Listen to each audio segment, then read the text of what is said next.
Hello, can I get a volunteer who understands how to handle Zoom so that I can make the individual a co-host in the event that there is a power problem here? Okay, let me give two of you, Olutade and Aladekomo.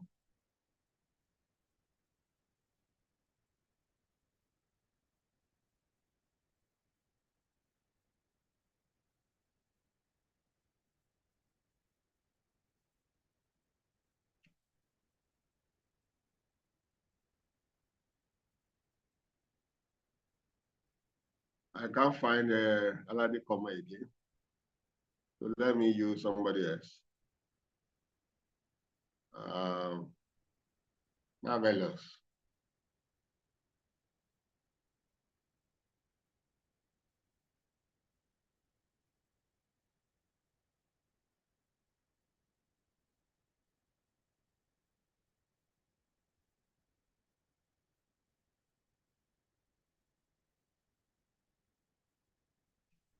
For those who may not be able to have access because of 300 capacity, we have put the link to the Zoom, to the YouTube on the chat box. I'm going to put it again.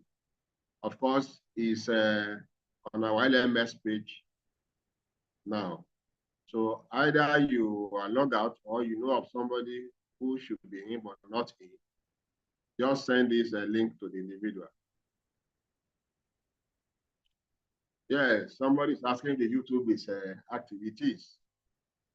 It's the process of making it active that log me out then.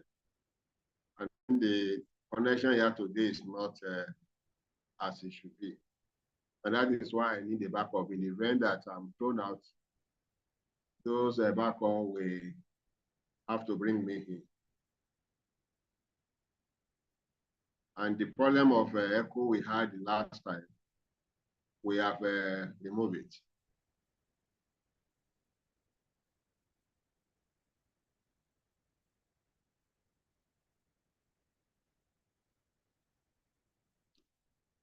I have posted the YouTube link again and again. And like I said earlier, you can also find it on the LMS page of the course page of 102. It's on the chat box. It's also on the LMS page.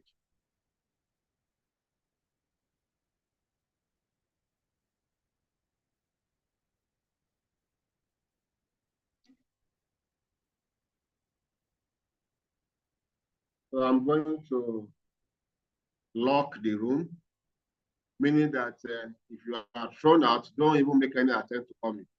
Just go straight to the YouTube. Because the process of coming in during the lecture is a sort of distraction. So once you are thrown out, just go and catch it up. It's still the same thing. Catch it up on the YouTube.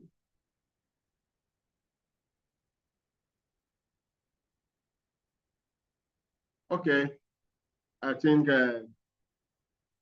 it is good that we take off. We are expected to take off at 1:05 and leave at 5 minutes to 2. So far, so good. We have a new thing to discuss this week.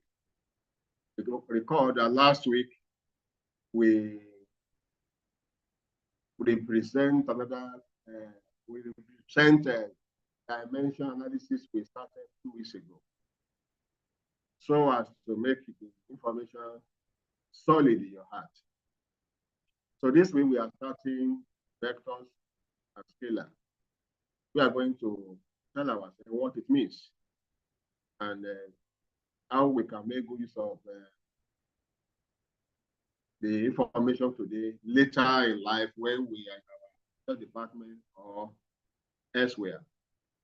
But lest I forget, I recall that before we left the class last week, I can't remember the fellow. He raised question along the line of, is it the charge or current that is a fundamental quantity? The reality is that, I made a reference to what we have in our slide. What we put in the slide is correct. The current is the fundamental quantity and not the charge. Of course, it could be difficult for many to understand why. Because when you look at the definition of the current, you will see that we even define current in terms of charge. We suggest that for somebody who say that current is a derived quantity, looking at it from that angle of a definition, the person is talking sense. But even when it appears so, in reality, the agreement is that our friend current is the fundamental quantity. That agreement is not the agreement I signed. It's the agreement that came in long ago that current is the fundamental quantity and not charge. One of the reasons put forward in support of the argument for making the current a fundamental quantity is that current can easily be measured, unlike a charge. That is one of the arguments. And there are other arguments people have used to support why current is the fundamental quantity and not charge. But the bottom line is that if you want to list out today the fundamental quantities, current is to be listed and not charge. Maybe when we meet in the physical classroom, if there's anything I want to add to that, I will do that. But for now, it isn't a mistake if you see it in this slide where I put the current or I listed current as one of the fundamental quantities. It is a statement of fact. But you are also right to have started thinking, why not that? You are not alone if you are thinking in that direction. Even when you are not alone, the consensus is that current is the fundamental and not charge. So let us move on to what we have for the day. I'm going to share my screen with you.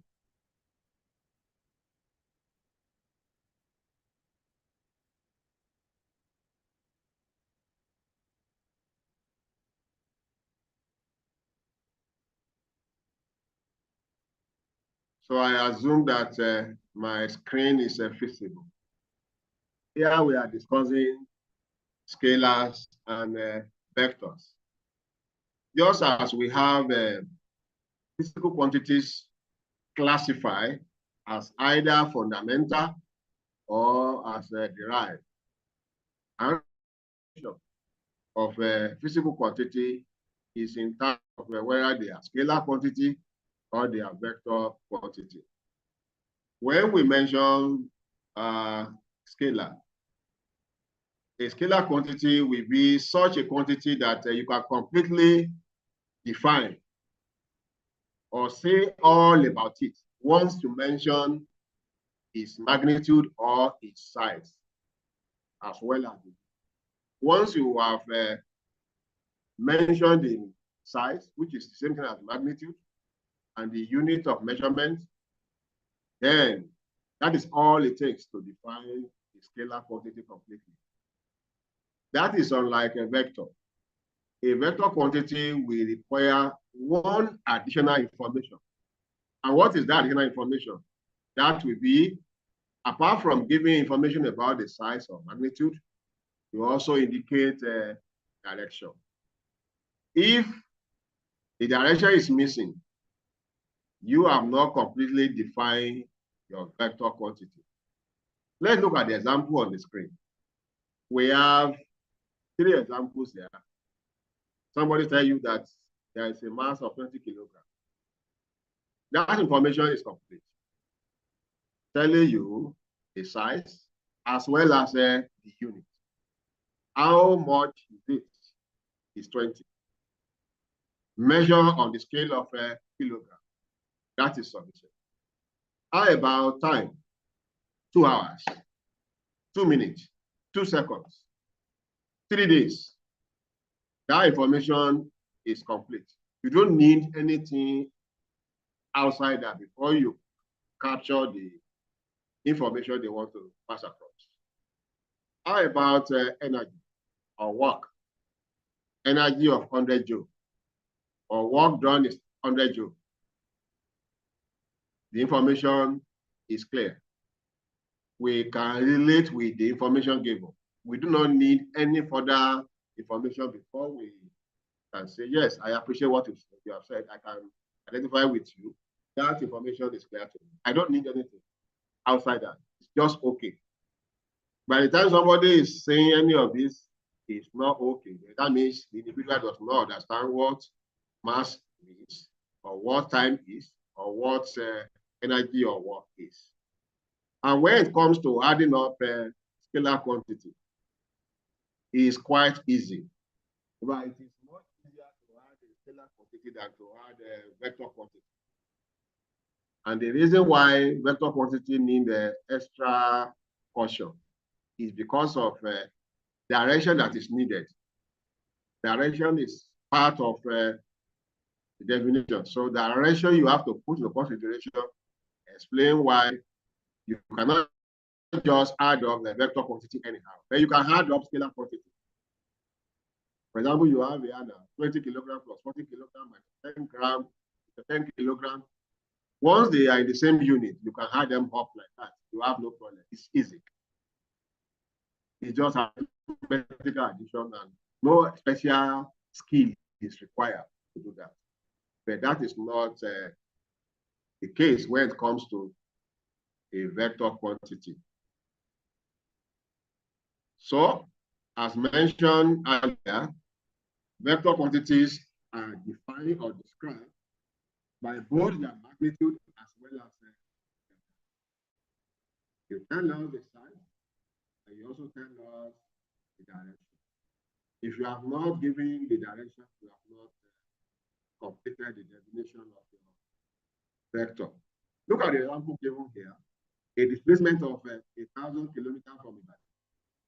If somebody tells you that a displacement of 1,000 kilometers from Ibadan, you will be asking, from which direction is it coming from? Or where is the reference? Where is it facing? 100 kilometers from Ibadan.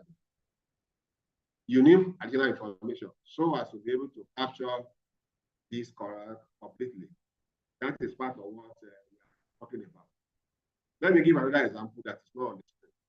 Somebody say a force of 20 Newton. If you understand what force is, you will want to find out, you will want that individual to give you more information. Force of 20 Newton. Is it acting along the north, along the south? Is it west? Is it east? Is it northwest? You want to know. Is it acting for or against? You want to know. So the information is not sufficient if you just see a force of 50 Newton or a force of 1 Newton. There must be direction in that information to make it complete information. So with that, we can say that it's clear now that vector quantity and the scalar quantity is not the same. But note that when we mention addition of scalar quantity, we said that you just look at the units and move on. Just add them together the way they are. The numbers, add them together, take care of the unit. When I mention take care of the unit, for example now, the example you have on the screen is saying 20 kilograms plus 40 kilograms. Supposing it's 20 kilograms plus 40 grams, you will need to convert your gram to kilogram or change your kilogram to gram. So the two of them will be on the same platform of unit. Once they are on the same platform of unit, then you just look at the numbers, add them together to get the result. That is all that it takes to get things done with scalar. And when it comes to vector, you think more than that. That is where we are moving on. So when we mention vector, other example of vector include force, include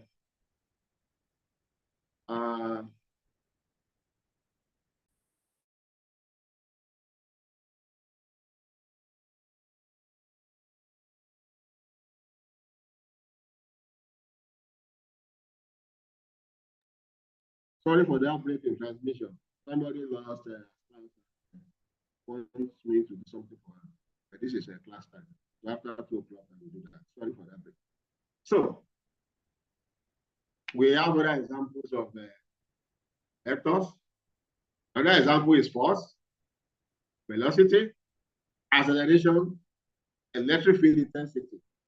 If you remember what you have learned about any of these listed, if you can bring back to mind what has been discussed, maybe while you are in secondary school, about any of this, you will realize that direction is always indicated because they are vector quantities.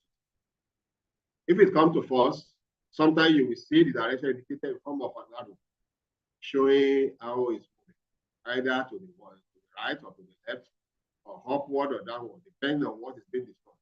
There will be something to show the direction. The same thing in velocity, either in terms of giving you the information by writing or say it out, at least there will be something to show that we are dealing with the vector and not scalar quantity. So if we are adding up the vector quantity, like I mentioned earlier, it's not the same thing as adding up the scalar quantity. You have to put into consideration the direction. Say, for instance, look at the example you have on the screen. You want to add or find the sum of 20 Newton, that is a force, another 25 Newton, another 40 Newton. Now, and you are given information that 20 Newton is acting along east, 25 Newton is a force along west, 40 Newton is a force along north direction. That is 3 different directions. And you are asked to add them up. This is not a matter of just 20 plus 25 plus 40 and give you 85. No. Because the direction is not the same. It's a different thing entirely if all the 3 are in the same direction of east, or in the same direction of west, or in the same direction of north, or direction of south. If they are in the same direction, fine. It's like maybe in the secondary school, you must have done it. You have a tug of war. Everybody in one direction. We had up to reinforce that direction. Everybody in the opposite direction, we also had up to reinforce that direction. If the 2 different directions, the forces acting for and against, if they balance out, then they will not move in any direction. But if you have more in favor of to the right as against to the left, then everybody will fall. Or you have more of the forces along the left, then everybody will move to the left. So that is just the idea of direction is quite important. When you are adding a vector, you have to put in consideration the direction. If they are in the same direction, then even treat them as if they are scalar. They are like terms, just add up like that. But once the direction is not the same, then you have to factor in the direction in your computation. Now, there are different methods of adding vectors or vector addition. We have the geometrical method, and we also have the analytical method. The geometrical method may be in form of using the triangular or using the parallelogram law, or maybe in form of a scale drawing. You are asked to add 2 vectors or 2 forces. If you can represent the given forces with a particular scale, maybe when you are asked to add 15 Newton and 20 Newton, and you are given the direction, maybe perpendicular to each other. Okay? What do you want to use to represent 1 Newton? Use whatever you have used to represent 1 Newton. Use 15 to multiply it. That will be the scale for 15. The other one that is 20. Use whatever you have considered as representing 1 Newton. multiply that by 20, draw as necessary, and ensure that the angle between the two of them is. Once you do that, the side that close that triangle you have will be the resultant, or the addition, or the totality of the two put together, the total of the two put together. That will be the addition, which we also refer to as a resultant force when we are talking about force. If it's vector, that will be the resultant vector, as the case may be. Or you know that the force is also a vector. So whichever way you put it, you just still know that you are adding and you are using the scale drawing to do that. Of course, if you are using parallelogram law, you remember that parallelogram law said that if you can represent the two by the two adjacent sides of the parallelogram, then the diagonal of that parallelogram will give you both the magnitude and the addition of the two. If it's triangular law you are using, you have two sides of the triangle representing the two forces. Then the third side that close that triangle will be the resultant or addition of the two. But you also note that when you are using that, you must draw the end to tail, where one force terminates, the other one commences, so that from the bottom of the first one to the tip of the second one, you draw that straight line. Wherever it meets it, measure it out, you have the resultant. Of course, while we can do it by measurement, we can as well do it by calculation. And we are still operating within the realm of geometrical method. If it is by drawing, look at this now on the screen. We have two vectors, vector A and vector B.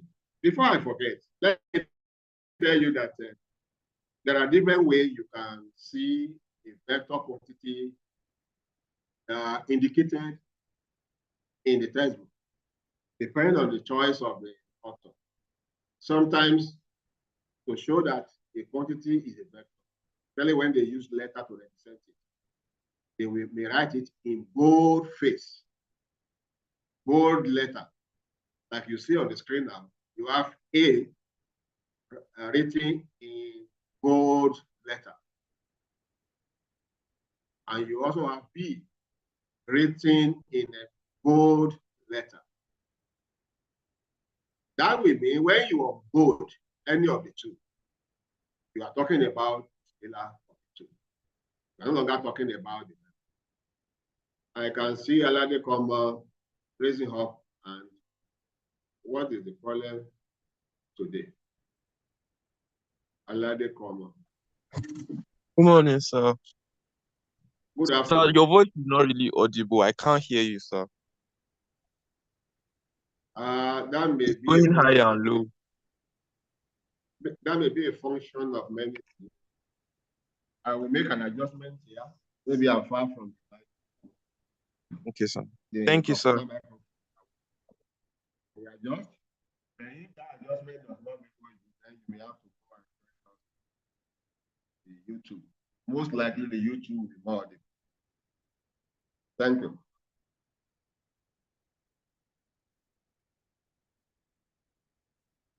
Yes, before that, my way, we are talking about how we denote vector quantity. That we denote a vector quantity many a time using bold-faced letter, and sometimes by calculation. You don't even have the time to bold-face anything. Calculation may just be an arrow on top of the letter to show you it's a vector, and you move your way.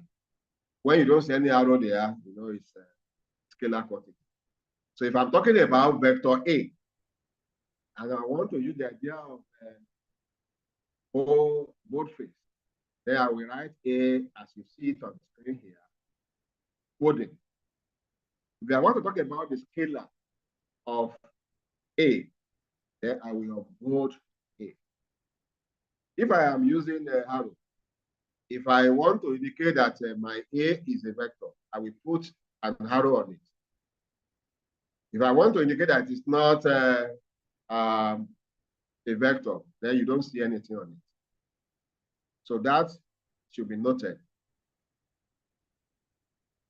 I don't know if it is something serious that you didn't want us to notice, because this time up is telling me there is something to say. So Rajudin, what is the issue? Rajudin, what is the issue? So the question is that how can I mark is there a way to mark attendance, sir? Why is that the most important thing to you now? I'm very sorry, sir. No, that kind of question is not so important to me now. More so, I'm recording this on my system. So if you are here, I will know. Okay, I'm very sorry, sir. I didn't know. It's okay, you are sorry. Sorry means I regret my action. So that's okay.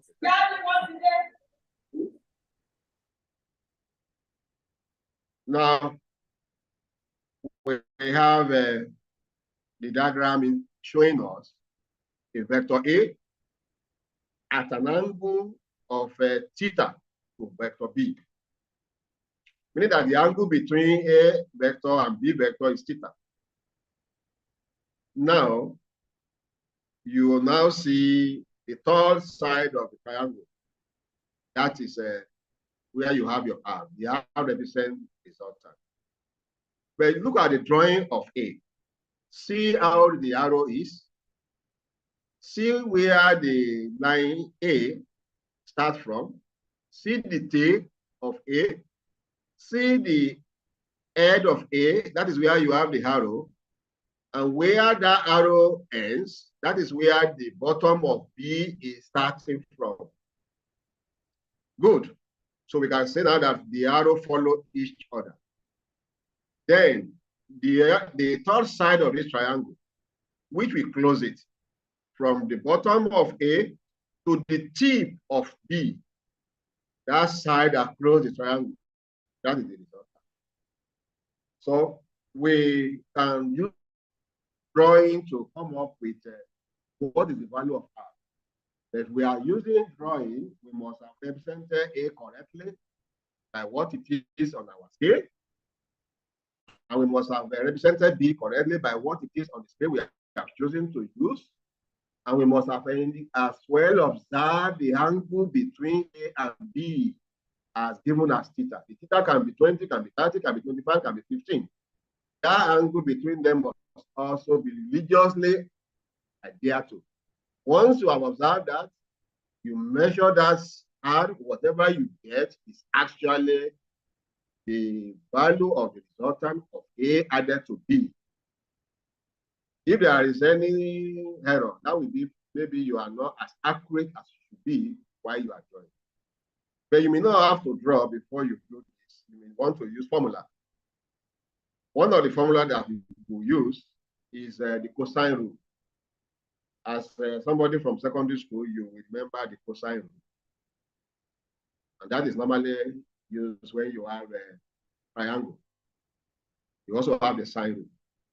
So you are given two sides of the triangle, and you have an angle between them. Fine. The third side of the triangle, you can know it. And that is what the formula you have for the thing is telling you. The first line of the formula.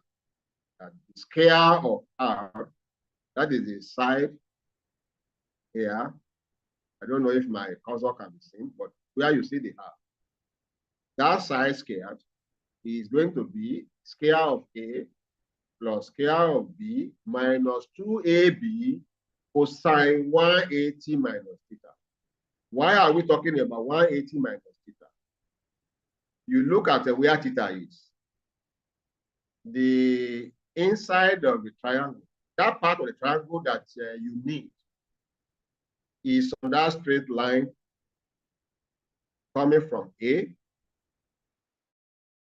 If the outside is theta, to complete that straight line, the angle inside, the angle on a straight line is 180. So if outside is already theta, the inside will then be 180 minus theta. That is just that. That is how we arrive at the first line. Again, We then want to simplify what we have in line 1 by our understanding of a number of things we need to commit to memory. We may not necessarily need to know how they are obtained, but we need to master them. We know that there is a relationship between cos 180 minus theta and cos theta itself. Cos 180 minus theta, the same thing as minus cos theta. It's a mnemonic. It's an identity, which, if we were to be in the mathematics class, I should be interested in showing you the book, if it's part of the syllabus. But it is a statement of fact. It has been established that cos 180 minus theta is minus cos theta. If we have that in mind, then in your line 1, replace cos 180 minus theta with cos theta. But be ready to use the minus. No, we say cos 180 minus theta is minus cos theta. So change your cos 180 minus theta to minus cos theta. That means you have a factor of minus 1 multiply cos theta. Your minus 1 can multiply minus 2ab, then become plus 2ab. So that is how we arrive at the second line. A square plus b square plus 2ab cos theta. It's just a matter of moving from cos 180 minus theta to cos theta. And that will require that having to multiply with the factor of minus 1. Now you have something we put here as exercise. And that is saying that you have 2 boys and they pull a toy for 16 Newton and 15 Newton. And the 2 forces are inclined at 60 degrees to each other. What we want you to do is to find the resultant, or to combine the 2, or to add up the 2 forces in magnitude and direction. We want you to tell us what it is. 10 Newton and 15 Newton inclined at 60 degrees to each other. That is the position, the angle between them. If we represent one of the 2 as horizontal, we are saying that then raise the horizontal up a little by angle of 60. That is where you have your 10 Newton. And we want to find out what is the addition of the 2. Tell us the size. Tell us the direction, because we are dealing with force. This has been done for you. You may just want to go and find out at home, either using drawing, scale drawing, use your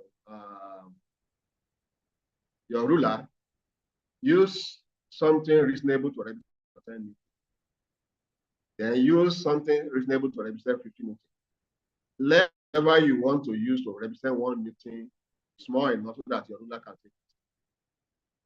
And you know that 15 Newton is 2/3 of 10 Newton. So whatever it is, bear that in mind. No cheating. Be fair to yourself, be fair to the calculation. When you are honest in that drawing, and you allow the angle between them to be 60, you can use your protractor to do this arithmetic protractor with compass to locate 60 degrees. If you want to do scale drawing, you will realize that when you measure out that angle, conveniently, you are going to get 21.8 Newton. And it will be at 36.6 degrees to the 10 Newton force. That is, you are measuring your resultant with reference to 10 Newton. If you are measuring your resultant with reference to 15 Newton, the answer you are going to get will be different from 36.6. That is why you have to tell us, when you say this is there, what is your reference? We need to know. So that is just exercise for you in form of homework. Then, like I mentioned earlier, we have the cosine rule. There are occasions when we need to use them. And we also have the sine rule. The sine rule is reproduced on the screen for you. A over sine A is equal to B over sine B is equal to C over sine. In many instances, the small letter will be used to represent the side, and capital letter will be used to represent the angle. Although in this slide, we have just interchanged that. But whether we interchange, this is not the issue. What matters is the definition. What do you consider as the angle? What do you consider as your side. It's a matter of definition. You can see that we say where A, B, and C are the lengths, so they are the side. Opposite the angles A, B, and C, respectively. So there are occasions when you have to use this sign formula to add up your forces or your vectors. Now, we are looking at the subtraction of the vectors. Ideally, when you say you are subtracting two vectors or a vector from one another, all you are doing is that one of them has its direction reversed. So if you know that -5 can be written as minus into +5. If you look at it that way, or vice versa, then you understand that a negative number can be written as if it's a plus. Then we take care of a sign. Look at what we have here now on the left-hand side, A minus B. We can see the A minus B as if we are adding A to B. And we are meticulous about the minus.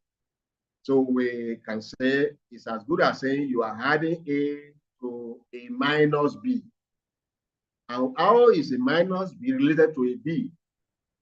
A minus B is just the reverse of the direction of a B. So if B is traveling in the west direction, minus B will be traveling in the east direction. If B is in the north direction, then minus B will be in the south direction. So that direction is what we have introduced when we use either plus or minus. If you have a negative, that means the positive of it will be the opposite direction. So we are having this now, and as explained on the screen, we have minus B is a vector equal in magnitude B, but oppositely directed. So B is the same thing as a minus B, except that the direction of B is in the reverse order. So if B is up, minus B will be down. If plus B is down, then minus B will be up. Just see that a minus, as suggested, change that direction to the opposite of what. Now, in terms of a vector diagram, look at this. You have two triangles here. The big one on the left is the new one we want to speak to. But the one on the right is a reproduction of what we have just discussed when we are adding vector A and B. If you remember the picture of A and B we added together, you will see that this is the picture. And we come out with the formula that if we use cosine formula, we are going to have R square equal A square plus B square plus 2AB cos theta. Remember, initially we have minus 2AB cos 180 minus theta. By the time we sort that out, cos 180 minus theta is simply a minus cos theta. Then we arrive at R square equal A square plus B square plus 2AB cos theta. This is the triangle there. Look at the direction of B in this right hand is going up. Now look at the direction of B in the left drawing is going down. A retained its direction. So we are now saying that what we did earlier, when we were adding A and B together, we can also do it here when we are subtracting A and B. Incidentally, it is the B that is the victim here. It can also be the A that will be the victim, meaning that can be B minus A. But we are interested in just having A minus B. So what we had as A plus B earlier is now what we are having as A minus B now. And what has changed in terms of the drawing is just that the direction of the journey of B has been reversed. And because it has been reversed, then you have a drawing you have from there. compare the drawing on the left to the right. See that what has just changed is a direction of travel of B. If that is clear, then we can quickly come back to our rule of cosine. Now, instead of what we had earlier, r squared equals a squared plus b squared plus 2ab cos theta. Because our b has become a minus, that will change the result to something else. R squared equals a squared plus b squared minus 2ab cos theta. The minus has come now because the b has become a minus. If you put your b as minus in the square, you realize that minus b squared will still be b squared. So it doesn't affect that. It only affects the third term, which is where you have 2ab cos theta. So that b has changed the root into minus 2ab cos theta. That is all. So this is still the cosine rule. And there are occasions when you may have to use it. Generally, we have this information when it comes to scale drawing, that if convenient scale are used and the lengths and angles are very carefully measured, geometrical method can be carried out. So along the line, before getting to this point, we have mentioned having to be religious in your drawing of your vectors, and be also religious in drawing the angle between the vectors. When you have done that correctly, when you measure out whatever it is, the outside, whatever it is, on that same scale you are using, that will be the measurement of your resultant or the addition of the two. So we are done with the geometrical method of vector addition. Now we want to consider the second method. So you join me to welcome the second method, analytical method. The first sentence you see on the screen, okay, Olatunji, Olamide. What is the matter? Good morning, sir. Good afternoon. Sir, please, when are we to use the cosine rule and the sine rule for the geometrical method? Thank you. Thank you, sir. The reality of the context given to you, we show you when to use it. But you need not combine drawing with formula.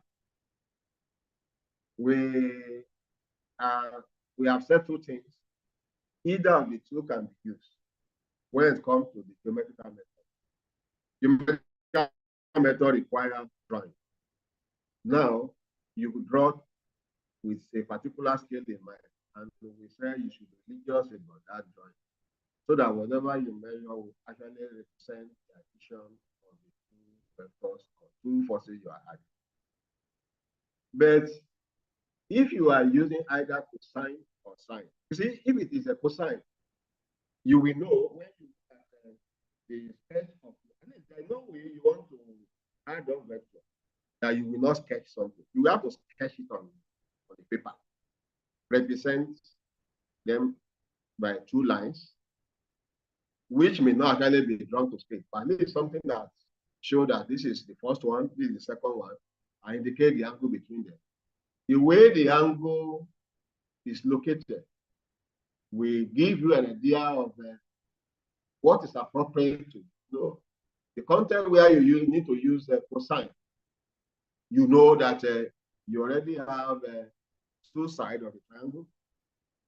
Two sides of the triangle, and an angle is given to you. Which angle is given to you? Give you an idea.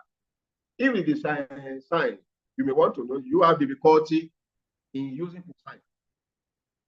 Is it that you will need the sine formula to get the angle before you can then move on to use the cosine? So the context of the question will tell you which of them are you going to use.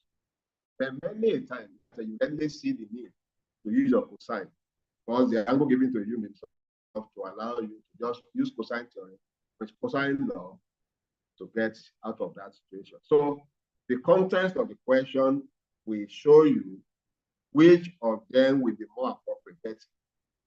You must be familiar with how to use those two laws to find either sine or to find either angle or sine that you do not know.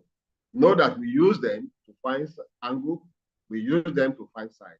So depending on what you have on the table, we dictate to you whether you should go for sine. Now, Olatunji again. Or is that whole hand? Yes, sir. Is it the same hand or the whole hand? Is it a new hand or the whole hand? A new question or the same question you have asked, you have yet to put down your hand?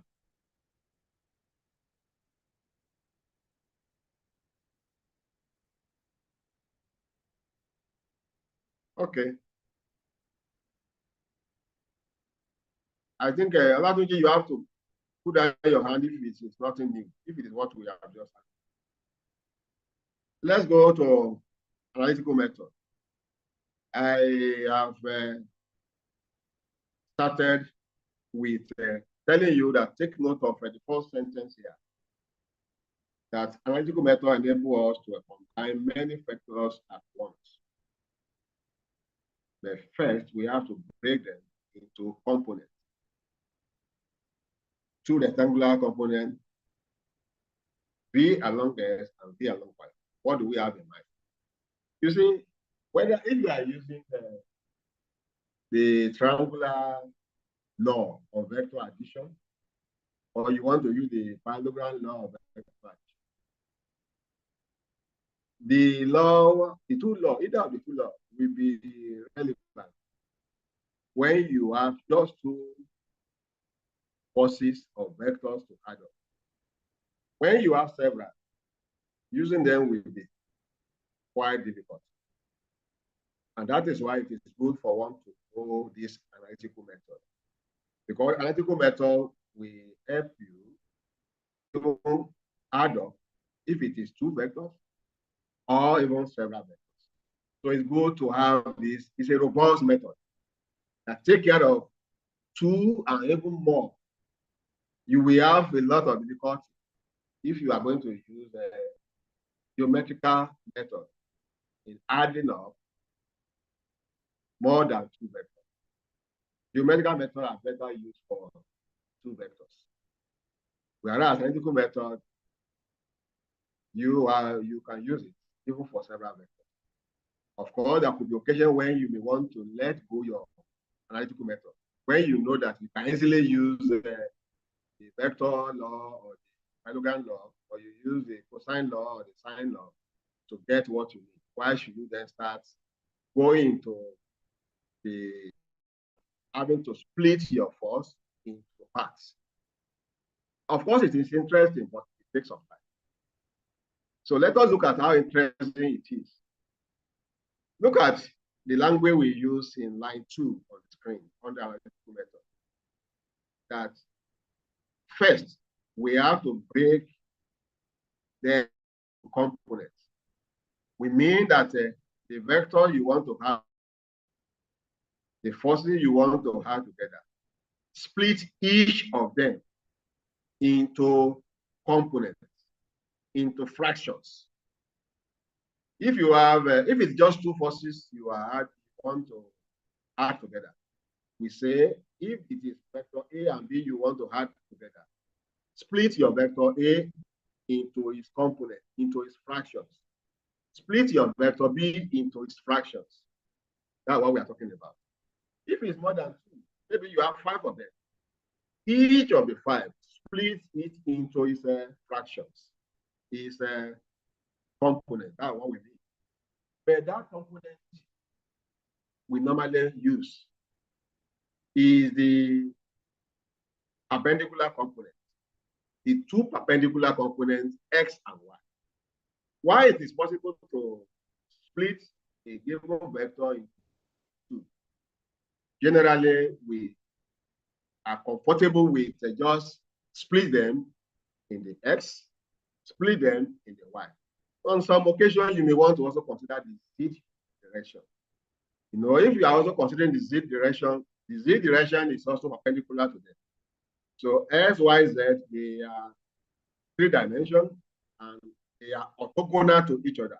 S is at 90 degrees to y, it's at 90 degrees to z, y is at 90 degrees to z, so they are orthogonal. So you may want to split them into three orthogonal. Generally, in many instances, splitting the given vectors into their x component and the y component will be sufficient.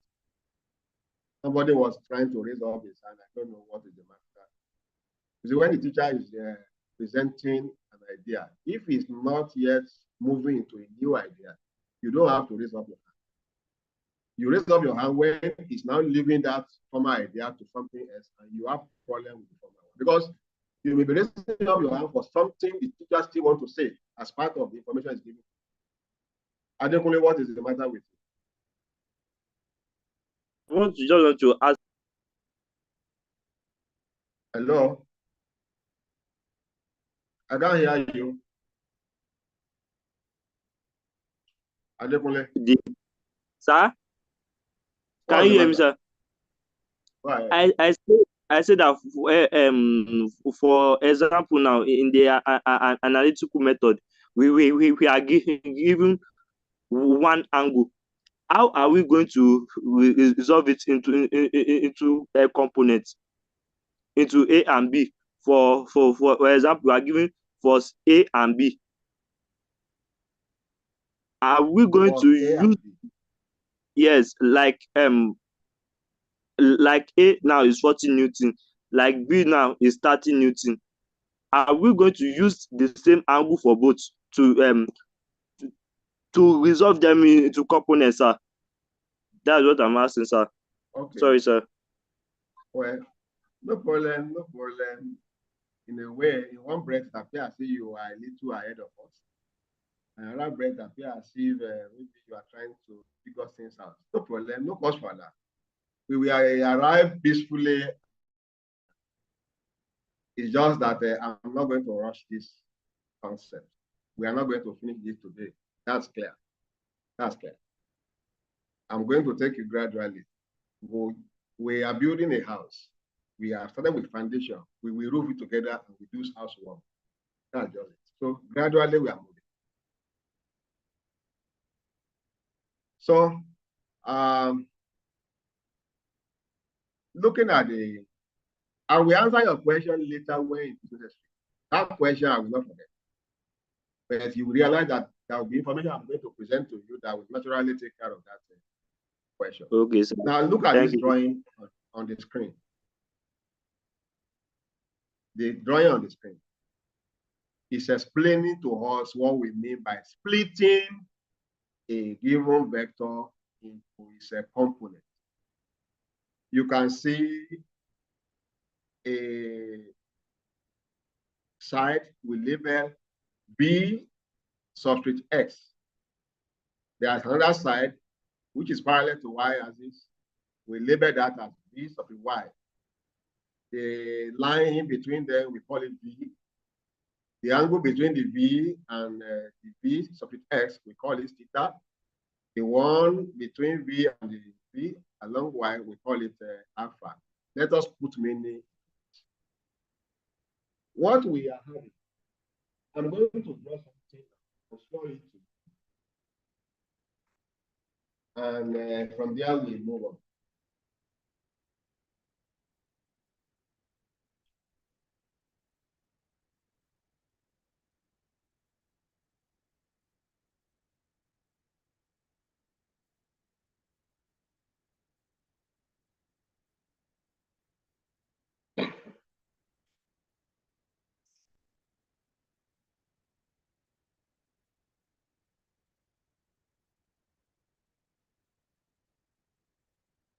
Now, You may not be able to see the screen. Let's see. All right. So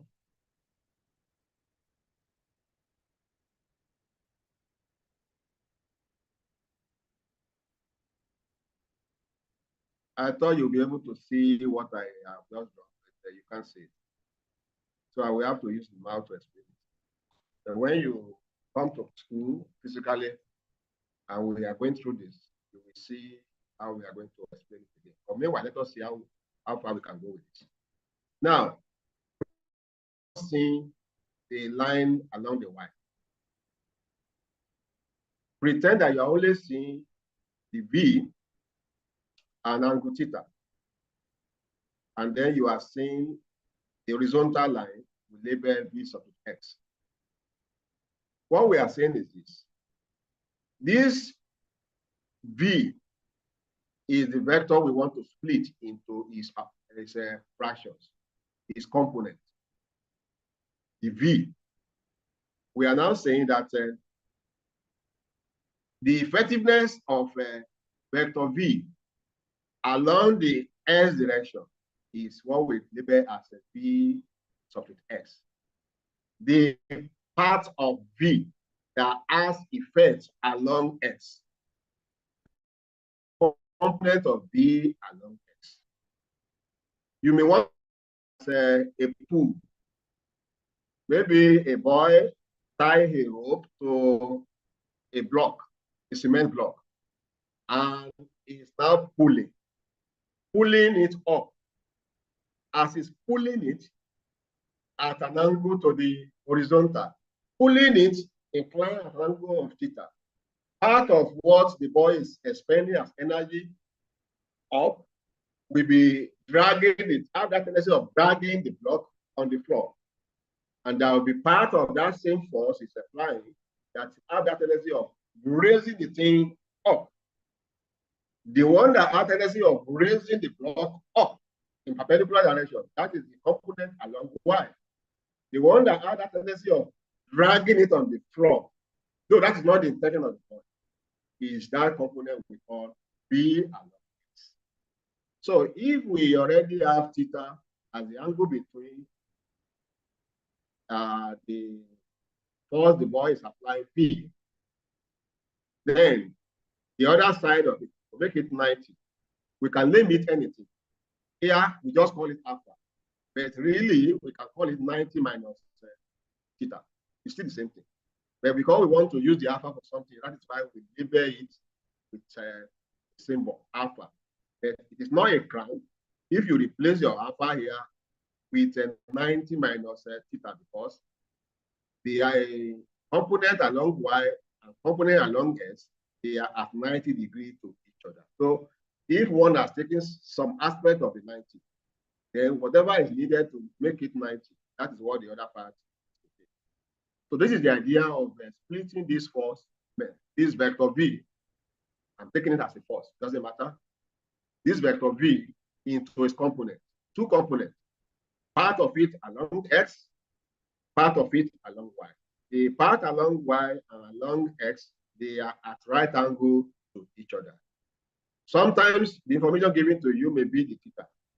Some other time, maybe the alpha. Whichever way it is, just know that you have just split vector V into its component, and you have limited yourself to two dimensions, the S and the Y. Remember, there could be context where you need the third dimension, Z. If we need the third dimension, then we are going to have V along Z, apart from V along Y, apart from V along X. We may have to draw the curtain now.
So the class is